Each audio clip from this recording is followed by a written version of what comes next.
Is your relationship about to come to an end? Well, I'm going to name out 10 signs that you are about to leave your relationship. But before I get started, hi, my name's Angelica. I'm a relationship and breakup coach. I have been quoted as a relationship expert over 60 different times.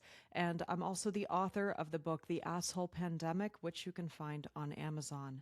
Let's go ahead and hop on into the first sign that your relationship is going to end. Your partner has been emotionally neglecting you for so long that you no longer feel like there's a connection. You're tired of begging, you're tired of chasing, you're tired of everything, and you're burning out. The conversations you're noticing feel empty. They no longer feel like they're full of life. You no longer find yourself interested in what they have to say because you're so tired of being the only one showing interest. The affection has also disappeared in the relationship. You don't want to hold their hand. You don't want to kiss them. You don't want to hug them. You really don't want much to do with them because there's so much resentment that's built up over the fact that you feel so alone. You've noticed that you're missing your partner even when they're beside you. You want to feel like there's connection. You want to feel like they're interested in you, but they're making you feel like you're the most uninteresting person in the world. It's painful to experience this. It's painful to feel like you have to beg someone to care about you. You have to beg someone to be present with you. Maybe you guys are sitting together on the couch and they're just scrolling through their phone. Maybe you're sitting beside them at the table, and when they ask you, how was your day? It feels like they don't even care about the answer. You feel like you don't even want to share important things that have happened to you in your life because you don't know if they're actually going to care about it. You feel genuinely alone. You know you can't rely on them. And you feel like if something bad happened in your life, they're not going to show up. You have to have your own back. With time, this really hits deep, and you start to feel more and more like the light inside of you is dying. You feel burdened. Because being in their presence, it doesn't feel like connection anymore. It feels like disconnection. And it's just another reminder that the relationship is failing. The next sign that your relationship is probably going to end is that you're the only one trying to fix it. You feel burned out. When it comes to you guys having an argument, you're the one who says, okay, we need to work through repair. You're the one who says, hey, let's actually find ways to make this work. You're the glue that holds the relationship together. You initiate the conversations, you initiate the dates, you initiate time spent together. You do all of the heavy lifting, and you voice when changes need to happen. You try to work the repair. You try to work through the different struggles in the relationship, and they just meet you with resentment. They meet you with defensiveness. They meet you with friction or excuses. And it feels like you're carrying the weight of a relationship that is meant to be carried by two people, not just one. Now, the third sign that you guys are going to end is that you start to notice that the arguments become escalated and repetitive, and there's no changes. There's no resolution. Now, there are some bickering things that you might not actually fully work through. Like maybe you have a partner that's perpetually late, or maybe you have a partner that struggles with closing the drawers of a dresser. They have some habits that are a bit annoying. That's one thing.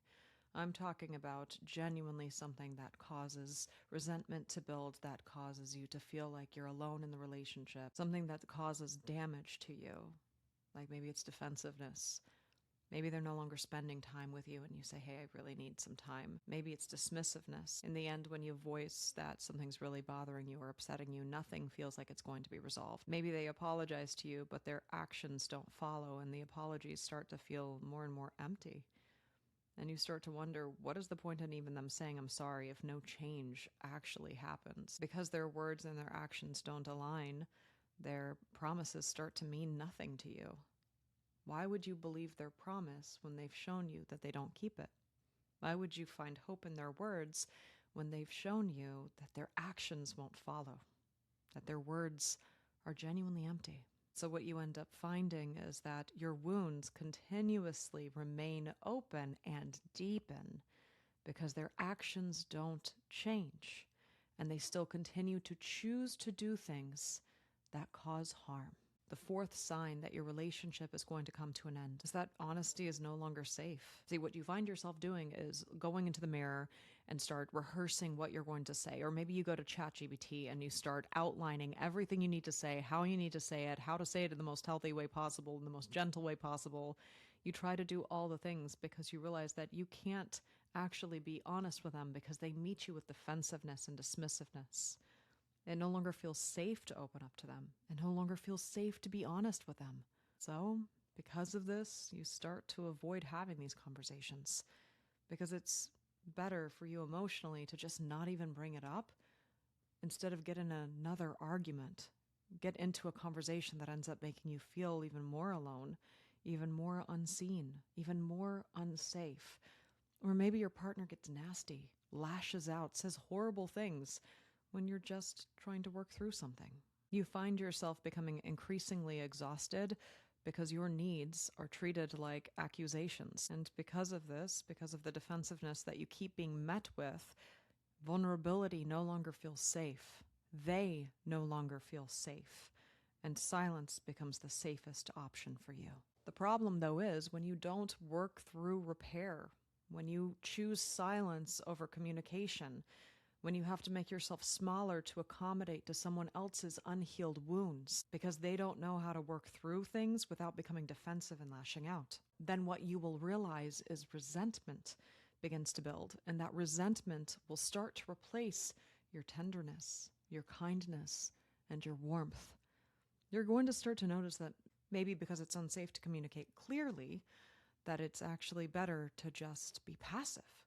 That if you just say something sarcastically, if you hint towards something, if you do a passive-aggressive jab, then maybe the change will happen without them becoming defensive. But this ends up leading to more arguments, or more silence, or more resentment. And because resentment has replaced your warmth, you'll notice the little things that used to not bother you as much are starting to genuinely bother you. Small habits make you furious. Even showing them some kindness, it doesn't feel natural to you anymore. It feels forced. Any tenderness or love, affection, it doesn't feel natural. It feels like something that you have to do and just get it over with. And then when you do finally get into an argument and talk through things, or at least try to, you notice that you bring up every single past mistake that they have done. You just kitchen sink, throw everything out there like, you know what, may as well. You no longer give your partner the benefit of the doubt. You jump to the worst case scenario because you automatically assume they're doing the worst case. And grace goes out the window. Understanding or believing the best in them just doesn't happen anymore. Which leads me to number 6. But before I get to number 6, if you're watching this on YouTube and you're not already subscribed to my channel, please take a moment and do so. You're not going to want to miss future episodes. And if you're listening to this on Spotify, make sure to click that plus button and follow. Now, number 6, the sign that your relationship's going to end is you're checking out. You don't care anymore about being curious. You no longer care about your partner's internal world. You're not curious about why they feel the way that they feel because they haven't shown you that kind of curiosity. You stop fighting for the relationship and you start fighting with your partner. You stop reaching to heal your partner's pain and instead you start reacting to your own. See, even though physically you're still in the relationship, you're starting to bottom out. You're starting to feel like a hollow shell of a person. And you're starting to wonder if this is even worth it. The 7th sign that your relationship is about to end is you stop thinking about the future as an our future and start thinking it as a my future. You begin to separate plans. You start thinking about what do you want for your life? How do you want to move forward? You're no longer committed to the relationship. It just doesn't feel right anymore. This doesn't mean you go out and cheat. It just means you stop considering your partner. Large decisions you start to make on your own, and you begin to daydream about a life without your partner. It just feels better that way. It feels easier. The 8th sign that your relationship is about to end is that the only time that you actually feel loved in this relationship is when you're about to leave. You notice that your partner only reaches for you when you're at that breaking point. When you're over it, when you start pulling away. You notice that when the relationship gets to a crisis point, a breaking point, that's when affection starts to increase. That's when suddenly your needs start to matter. And you start to realize that suddenly your partner is attentive and wants to work through things and wants to listen to you when you're halfway out the door. When you start checking out emotionally, that's when they start checking in emotionally, which gives you a false sense of hope. And when you come back into the relationship, you notice that the effort begins to disappear again. And when that happens, it makes you lose hope. It makes you feel like, why did I even re-enter this if you're just going to go right back to doing the thing that made me want to leave in the first place? When that starts happening to you, you start to realize, hey, maybe it's best just to leave permanently, because clearly this person doesn't value you when they have you. The ninth sign that your relationship is about to end is that you have to abandon yourself to keep the relationship. You're silencing your needs. You're shrinking yourself to accommodate them. The relationship consistently is all about them, their needs, what they want, how they feel, how they're being impacted, the space they need, the desires they have, and how much romance they want in their life. It feels like you're making all of the effort, you're pouring everything you have in, and they're throwing a few breadcrumbs out for you, expecting you to have the same kind of excitement about it as if it was a feast. Meanwhile, you are providing a feast. They act as if they're entitled to the feast that you give them, and that you're being ungrateful if you don't show gratitude for the breadcrumbs they give in return. It's almost as if they throw out these breadcrumbs and get angry at you for saying, oh, why only breadcrumbs? Why can't I have more? I need more. I'm starving. And then they get angry at you and they make you feel like you're the bad guy for pointing out that they're not giving you a sustainable amount. The Gottmans actually talk about this. They talk about an emotional bank account, and how if one person continues to withdraw from the relationship bank account, then that bank account is going to go into the red. See, when you're in a relationship where you're pouring in and the other person is just taking, well, that relationship bank account is going to go into the negative. And it's going to take a while of them investing before it even becomes equal. Now, moving back to that point of number 9, you abandoning yourself in a relationship physically impacts you, emotionally impacts you. You feel drained. You feel exhausted. You feel like you're walking on eggshells. You feel hollow and empty. And you also start to feel like you're losing your sense of identity because you keep having to shrink yourself to accommodate someone else. Which leads me to the last and most important one. Number 10, you start to imagine what it would be like to live a life without them. That feels so relieving to think about a life without them in it, because it's so much work to try to keep this relationship going, to try to keep the relationship glued together, to be the only one putting in the effort and setting up the dates and doing the romance and working on repair and working on being the best partner possible and understanding and emotionally holding the relationship. And you just can't do it anymore. You feel like maybe you're a parent, a lover, a guide, a coach, a therapist. You're all of it for them, and they're none of it for you. You don't want that kind of a relationship. You want a partnership. You don't want to parent someone. You want someone to be with you in this life, to be your ride or die, to have your back when it feels like the world is against you. You have their back. You're there at their side. You need someone who's an equal partner.